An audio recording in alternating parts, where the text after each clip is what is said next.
ఈరోజు తెలంగాణ రాష్ట్రంలో రైతుల గురించి చర్చించుకుంటే ఈరోజు రైతు భరోసా అన్నాడు చంద్రశేఖరరావు గారు ఎగబెట్టిపోతే ప్రభుత్వం ఏర్పడిన మొదటి 3 నెలల్లోనే 7,625 కోట్ల రూపాయలను వారు ఎగవేసిన రైతు భరోసా నిధులను మన ప్రభుత్వం మన ఆర్థిక మంత్రి బట్టి విక్రమార్క గారు మొట్టమొదటి విడతలో రైతు భరోసా నిధులను వేయడం జరిగింది. ఇదే కాదు, ఎన్నికలప్పుడు ప్రజలకు మాట ఇచ్చినాం. కాంగ్రెస్ పార్టీ అధికారంలోకి వచ్చిన వెంబడే అప్పుల్లో కూరుకుపోయిన ఈ రైతుల ఆత్మగౌరవం నిలబెట్టాలి అనంటే రైతులకు రుణమాఫీ చెయ్యాలి. ఆ రైతులకు 2 లక్షల రూపాయల వరకు రుణమాఫీ చేస్తామని ఎన్నికల సందర్భంగా మాట ఇచ్చినాం. పార్లమెంట్ ఎన్నికల సందర్భంలో రైతాంగానికి వివరించినాం. దాన్ని దృష్టిలో పెట్టుకొని మొదటి సంవత్సరంలోనే 25,35,964 మంది రైతులకు 20,617 కోట్ల రూపాయలు వాళ్ళ ఖాతాలో వేసి 2 లక్షల రూపాయల వరకు రైతుల మీద ఉన్న భారాన్ని అప్పు విముక్తి కలిగించినాం.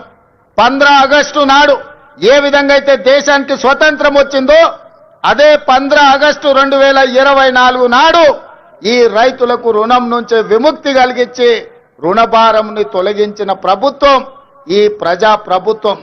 అదే కాదు మిత్రులారా, ఇవాళ ఆలోచన చేయండి.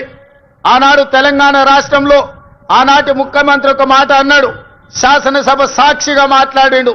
మీరు ఒరేసుకుంటే ఉరి వేసుకున్నట్టే ఈ ప్రభుత్వం వ్యాపారం చేయదు, రైతులు పండించిన వడ్లను మేము కొనము, ఇది మా బాధ్యత కాదు అని ఆనాటి ముఖ్యమంత్రి చెప్పిండు. మరి ఆనాటి ముఖ్యమంత్రి ఆ విధంగా మాట్లాడితే మన ప్రజాప్రభుత్వం అధికారంలోకి వచ్చిన వెంబడే రైతాంగానికి ఒక మాట చెప్పినాం, మీరు వరి పండించండి, చివరి గింజ వరకు కొంటాం, కొనడమే కాదు కనీస మద్దతు ధర ఇవ్వడమే కాదు, సన్న వడ్లు పండించండి, 500 రూపాయల బోనస్ ఇచ్చి మీరు పండించిన పంటను మేము కొంటామని తెలంగాణ రైతాంగానికి మాట ఇచ్చినాం. మా మాట నమ్మి మా మీద విశ్వాసం ఉంచి మా మీద పూర్తి నమ్మకంతో పోయిన సంవత్సరం ఈ దేశంలోనే వరి పండించడంలో మొట్టమొదటి స్థానాన్ని తెలంగాణ రాష్ట్రం సాధించింది. 2,80,00,000 మెట్రిక్ టన్నుల వడ్లను ఉత్పత్తి చేసి దేశంలోనే మొదటి స్థానంలో నిలబడ్డ తెలంగాణ రాష్ట్రం సన్న వడ్లకు 500 రూపాయల బోనస్ ఇవ్వడమే కాదు, మీరు పండించిన పంట వడ్లకు 48 గంటల్లోనే మీ ఖాతాలో నగదు బదిలీ చేసినాం.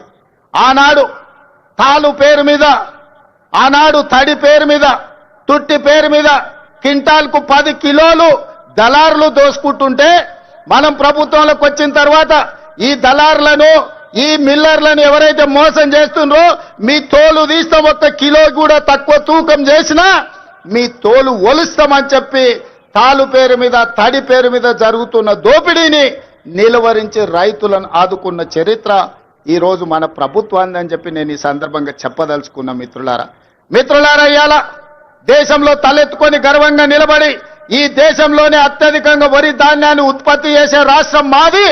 మా దగ్గర గిట్టుబాటు ధరనే కాదు 500 రూపాయల బోనస్ ఇస్తున్నామని చెప్పి గర్వంగా చెప్పుకునే రాష్ట్రం ఏదైనా తెలంగాణ దేశంలో ఉంది అంటే అది తెలంగాణ రాష్ట్రం అన్న సంగతి నేను గుర్తు చేయదలుచుకున్న మిత్రులారా.